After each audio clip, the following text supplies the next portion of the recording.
Right, quick video before these batteries die. I've completed the Alien vs Predator cabinet. This has got to go off to Germany as it's slightly overdue. Custom marquee, custom grills on the back. Alien vs Predator themed everything. Has sound activated LEDs. Has an audio amp on the back. This is our 3 terabyte hard drive. We've recently just upgraded the main menu system.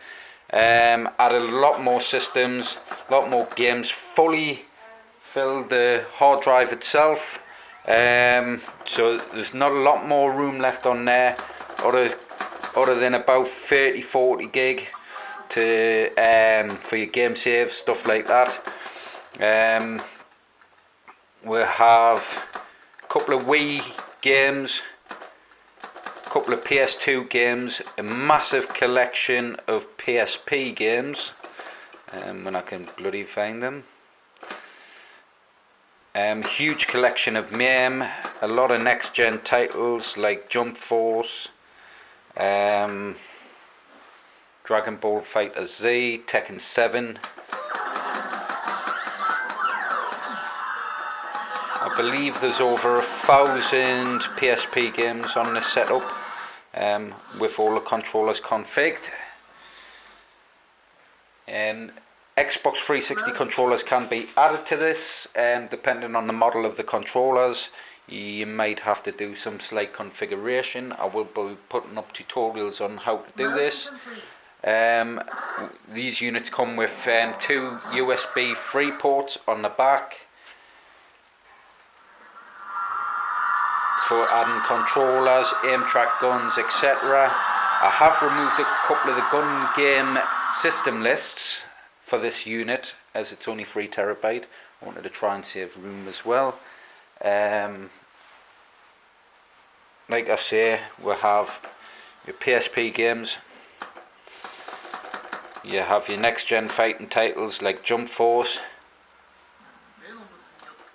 Dragon Ball Fighter Z, Street Fighter 5 Arcade Edition, Mortal Kombat XL, Tekken 7. Now Tekken 7 is a new Ultimate Edition out. I've tested this, but I haven't added it to this unit. If the customer wishes, you can go and download that on or the media sources. I can show them the direction to go. You can upgrade his current Tekken 7 with the X360CE controller files, add them to it, and it should work perfectly alongside with the Zinmo arcade sticks. Arcade controller, sorry. Pinball FX3 on this system. It doesn't have the pinball side buttons, so I've mapped the pinball buttons to each side. First button and last button on player 2, and then you've got A, B, X, Y, left backs and left triggers each side, and nudge for the right stick. You can cycle through the menus with the left stick. Like I say, A, and as you can see, you can cycle through, then them will be your triggers. This game exits from the main menu. I did remove Pinball FX2 for some reason, because I think Pinball FX3 has all the tables but a couple that's on Pinball FX2. I think it's the football ones. I'll probably re-add that. The actual game's still on there, the settings and media and everything's on there. It just has to be re-added. I haven't got time to do it now. I've got to get this wrapped up, get it sent. So like I say, you have MAME, and then you have MAME 4 players, that's ready for extra controllers.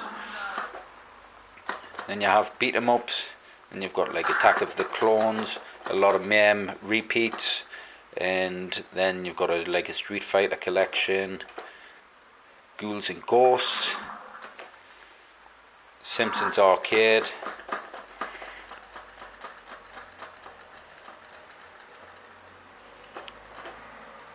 Sammy Thomas with. Now, I don't know if some people prefer certain button ways. I map all the controls to the way I like them, and I prefer them. There will be one or two games that aren't mapped perfectly, like say Mortal Kombat, that may need configured within MAME.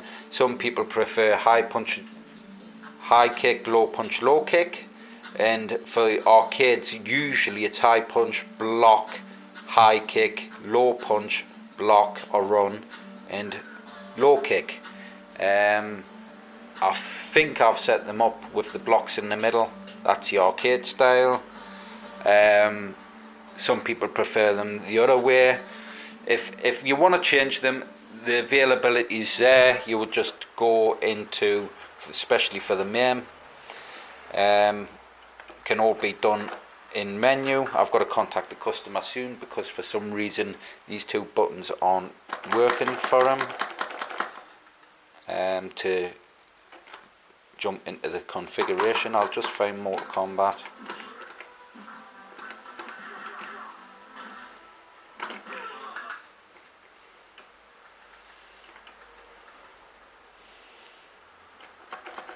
It'll probably die this video in a second because the batteries in this camera are really cheap, crappy ones.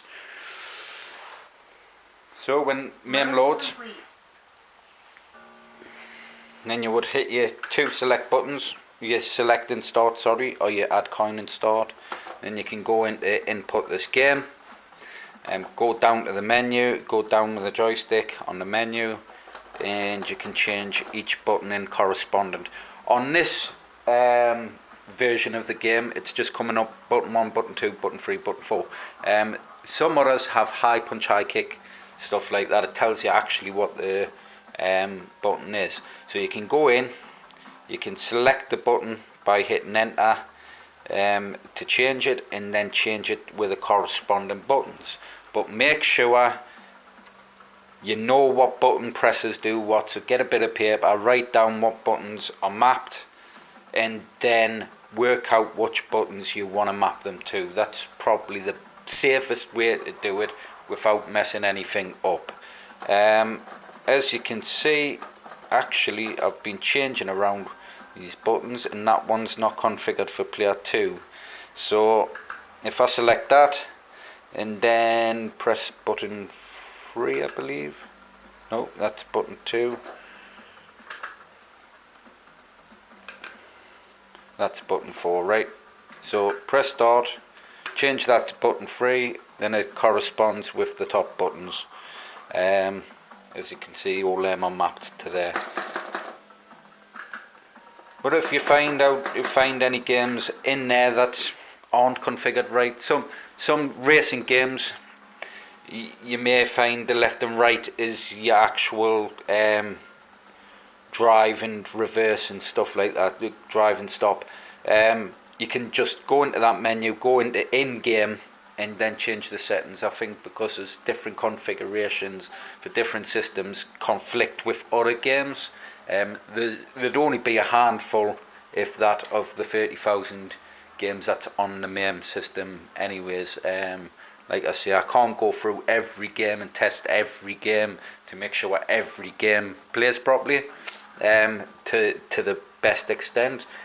I mean, all the systems run, all the systems exit out, but you may find one or two MAME games that just don't emulate properly. It's nothing to do with the system or the emulation of it, it's to do with that ROM has never been fixed.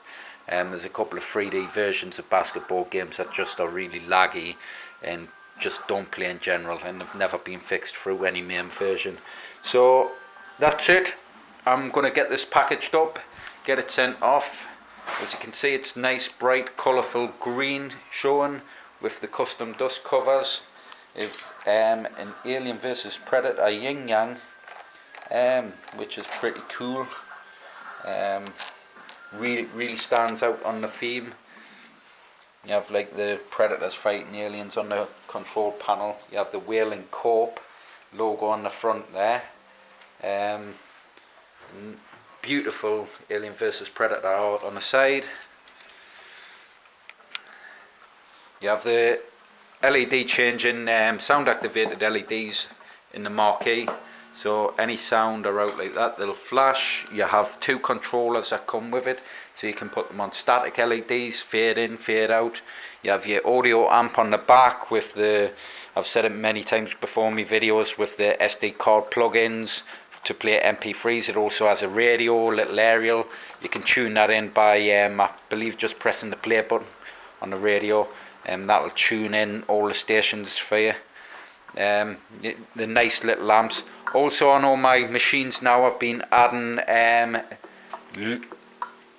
ground loop isolators, because with LEDs being in the top, you get some slight feedback usually from the LEDs to send a signal to the speakers, and this stops all the feedback coming from the speakers themselves. So if previous customers have bought a machine and they experience that slight issue, just go on eBay, you can pick them up a couple of quid.